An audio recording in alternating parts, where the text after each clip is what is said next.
I would assume so. No surprise there. Big win yesterday. Are you going to be on mic 3, Zach? Or Mike 3. Okay. Just wanted to make sure I had the right one ready to go.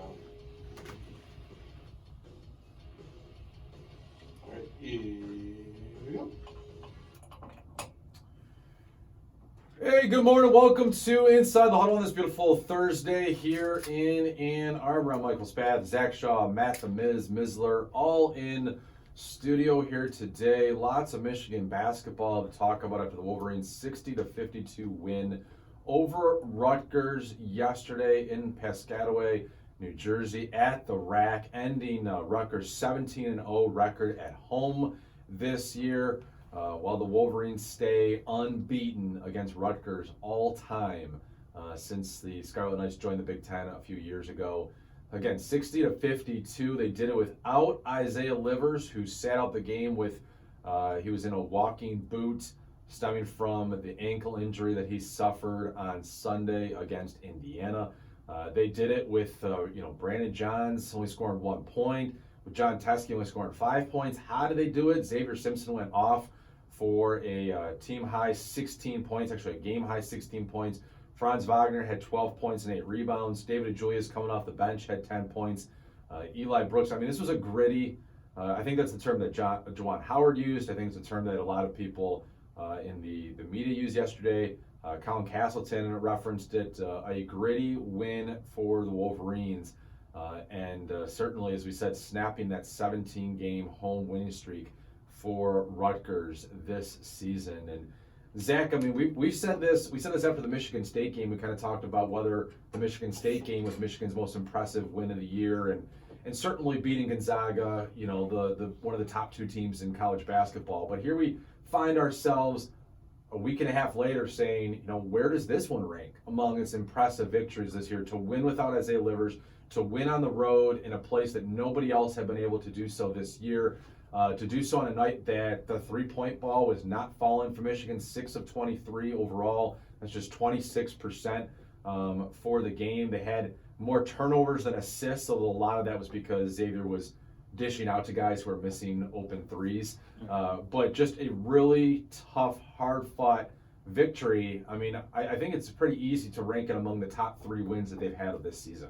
Yeah. If you want to go margin and opponent, I think really these last 4 have all been 4 of the top 5 wins this season. Rutgers is a NCAA tournament team. It was on the road. One reason I am glad Michigan won, I don't root for Michigan, but I am glad that they won because I'm really sick of, and I'm sure anyone else who watches BTN for more than 10 minutes is also sick of this. They keep acting like the Rack is like this house of horrors, like amazing home court advantage. It's an 8,000 seat arena. I get that they're loud and it's kind of the sight lines are a little funky and different than the other, but 17-0 is more the exception than the Michigan beating Rutgers. They beat a good team on the road. Myth was busted, in other words. And they were down by 9 in the second half, and things really didn't look good. I think the word I used in my game story and that I'll use in my takeaways is they never really looked comfortable offensively. There was never a groove. There was never at least 20 of their shots came on late shot clock heaves that went in, and probably 15 of them came in fast break type settings. It was, it's crazy that they are probably considering themselves a little lucky to get to 60 points, but their defense was phenomenal. It was exceptional. It was all the other adjectives that you want to use. And when they were down 9, they didn't actually, it was kind of a slow burn how they got rid of that deficit. And so this defense the last, now we're probably going on 6 games, has just been really impressive. And I tried to ask Juwan, like, hey, what do you attribute that to? And he kind of started to sound a little bit like a broken record about how it's all about effort, but that's a part of it. But yeah, John Teske blocking 3 shots in 4 possessions. I thought Eli Brooks played really good defense on Rutgers. They have like 50 different guard type players who just can kind of go off screens, circle around the perimeter. He stuck with them. I thought Colin Castleton played really good defense. Just across the board, and that's noting that Xavier Simpson usually plays good defense. Franz Wagner with his long arms is starting to get to that level too. Yeah, I think they're lucky to get to 60 points, but the 52 points that they allowed to Rutgers was no joke. Here are a couple of numbers in terms of defense. In the second half, Rutgers shot 8 of 34 from the floor, 23%. 23.5% that Michigan held them to, including 0 of 10 from three-point land.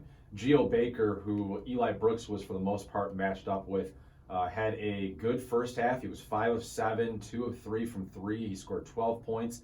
In the second half, Geo Baker had 4 total points. He was 2 of 9 overall and 0 of 3.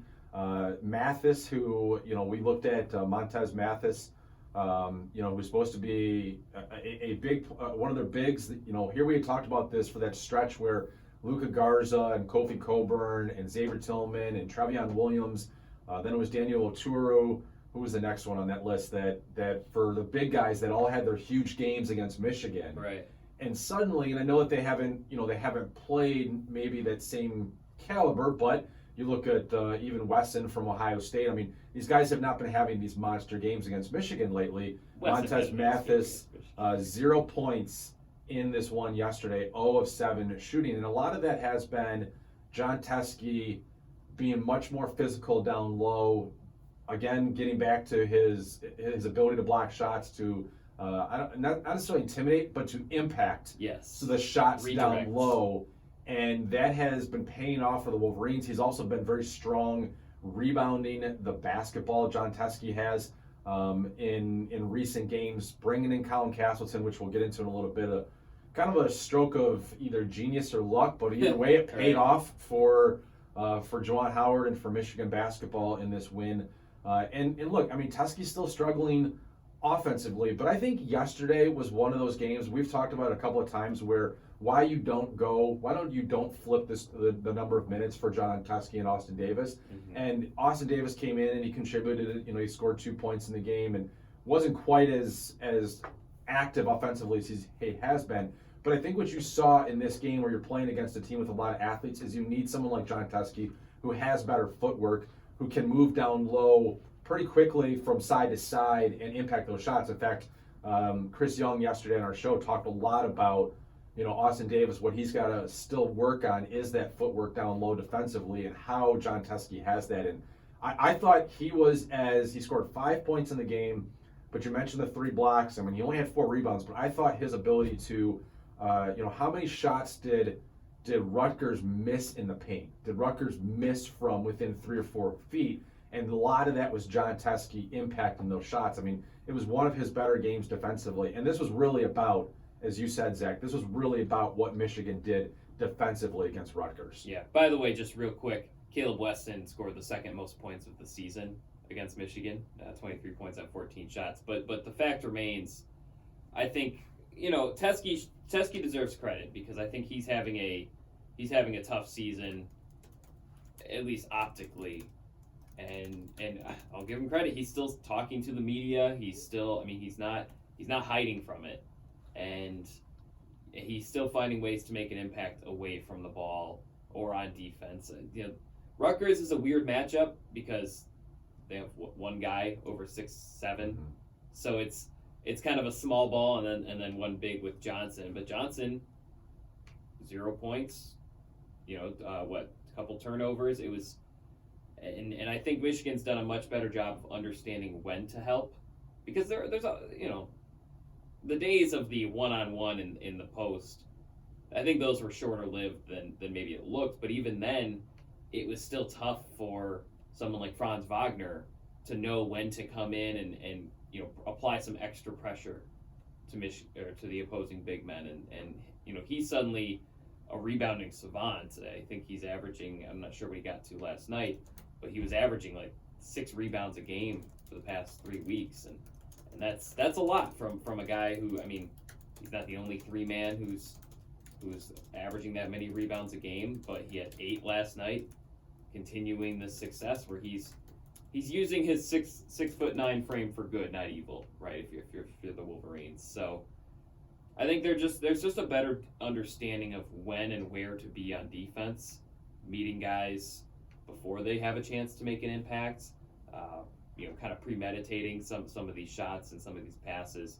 Big test on Saturday as far as the big man defense with Williams and then Harms, who I believe is healthy now. So will be a test at the same time. This is the 4th or 5th or 6th game in a row where their defense has been pretty much what it was last year. It's not. I don't know if it's ever going to be what it was in 2018, but it's pretty close. Everyone seems to be locked in and engaged, and even the wild cards like Colin Castleton come in and play far better defense than I was necessarily expecting for this particular matchup. Well, since you brought him up, let's talk a little bit about Colin Castleton. That's what I was going for. Because this was one of the greater surprises of the season, and was it? I had a little bit of a debate yesterday with some people on Twitter. Someone said, "What a stroke of genius for Juwan Howard to insert Colin Castleton in there." And I said, "Look, man, I think Juwan Howard is growing exponentially as a coach, but I think this was one of those times where it was a little bit of luck because of the foul situation, and he didn't have Isaiah Livers, and so he was a little bit in desperation mode. Who do I throw in there?" He threw Colin Castleton, and I will say this: give a ton of credit to Colin Castleton, because here's someone who is playing. He's averaging like 2.5 minutes per game, right. Barely playing this year, and instead of going in there and kind of just running through the motions, he seized it as an opportunity, and he was ready to play. Like they always talk about this when it comes to like a backup quarterback or a backup, any backup in any sport, and they always say like, well, you have to put in the mental reps, and you've got to put yourself in a position where if you're called upon, you're ready to play. And that's all well and good, but it's really hard to do. A lot of players will tell you that when they're second string that they're trying, but when they're not getting those live reps in practice, to actually put yourself in a place mentally where you can just step in and go to work is not an easy thing to do. And so he was able to do that yesterday, and he scored. I think he had a 3-point play on his first possession of going to the game, and then defensively, he and John Teskey suddenly formed this. You had a 7-1 and a 6'9" guy next to each other that were contesting every shot. I think that contesting of those shots and just that type of, they gave up a couple offensive rebounds, but they were very active going for those rebounds. I think suddenly Rutgers was like, wow, we were just comfortable in the paint, and now everything has been thrown into chaos for us. So it was a huge turning point for Michigan in that first half. And in this game to get Colin Castleton. And yeah, you know what? I'll give Juwan a little bit of credit. I think he kind of lucked into it a little bit too. Yeah. But again, the credit goes to Castleton, and the credit goes to Juwan for essentially saying he could have thrown something else at it. He could have tried. I mean, he could have gone back to Davis. He did try Adrian Nunez. Yeah. So he said, like, look, I'm going to put, as he always does, I'm going to put faith in my players and give them some confidence. And he spoke about it after the game. I don't know if you were able to watch that on BTN, but they interviewed him about Colin Castleton. He said, I'm always going to give my guys, I'm always going to put confidence in them and give them a chance. And it worked for him again. Yeah, let's be real. He played Adrian Nunez and Austin Davis 12 minutes in the first half and didn't play Colin Castleton. So he did luck into it a little bit. It's not like they were circling on the game plan. Tonight's going to be Colin's moment. Mm-hmm. He has the motto, which I think is pretty cool. Stay ready so you don't have to get ready. And that's kind of his philosophy. I think it applies to pretty much everyone, every scholarship player except Bajema at this point. Could be asked to go in the first half or in the second half when Michigan's trailing. So certainly a little bit of luck, but at the same time, it's the team he coaches, so it's not all luck at any point. And I know a lot was made when we were covering, or when we were doing some of our post-game coverage on Sunday from Michigan's win over Indiana. Is Castleton was out there putting some shots up, doing some footwork drills. No managers, no coaches, just one ball and a hoop, and then a whole bunch of reporters and event staff watching. But that's the little things that separate a team that like an Indiana team that, although they had a nice win last night, but that's good at home, struggles on the road, or struggles when adversity hits, or Michigan earlier on this season when, I felt like the game looked a lot like their loss at Minnesota actually, where they started out pretty good. The team that they were playing didn't necessarily look good, and then they started to look good. Minnesota did a couple months ago, and made their move and took a lead. And this time Michigan, they didn't just fight back for a few minutes, they fought back all the way to the end. And they made their free throws, they made the defensive stops, they did everything they needed to do. And part of that does come down to, okay, when Brandon John's in foul trouble and Isaiah Livers is sitting on the bench, who's coming in at the 4 and what kind of intensity are they bringing in? I think one thing Colin did that was that really helped him is he didn't try to do too much when he came in. I think that's with basketball, it's not so much that you're not getting the reps in practice, because you are. He's getting the same amount of practice time that everyone else is getting, but it's more so you can really overthink what could have been a 2-minute stretch, and he ended up playing 10 minutes, so he earned some of those minutes by not coming in and thinking I've got to make every play to make sure the coaches are impressed by me. No, he made plays, but he started out on the defensive end, kind of like Michigan's whole team. Stick with the defensive stops, do your best on offense. If the shot doesn't go, he didn't miss a shot, but if you're not open, pass it off.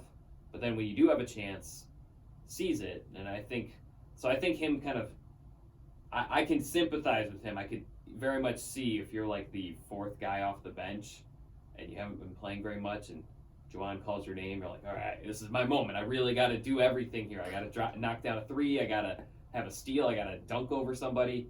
No, he kept it simple, and I think that was the key. 5 points, 4 rebounds in 10 minutes. I think Michigan will take that from him every time they can get it. I wonder if this changes anything we'll have to see going forward with Colin Castleton. There's still not a lot of minutes available if you have Isaiah Livers. Right. You've got Brandon Johns coming off the bench. You have Austin Davis coming off the bench to play for John Teskey.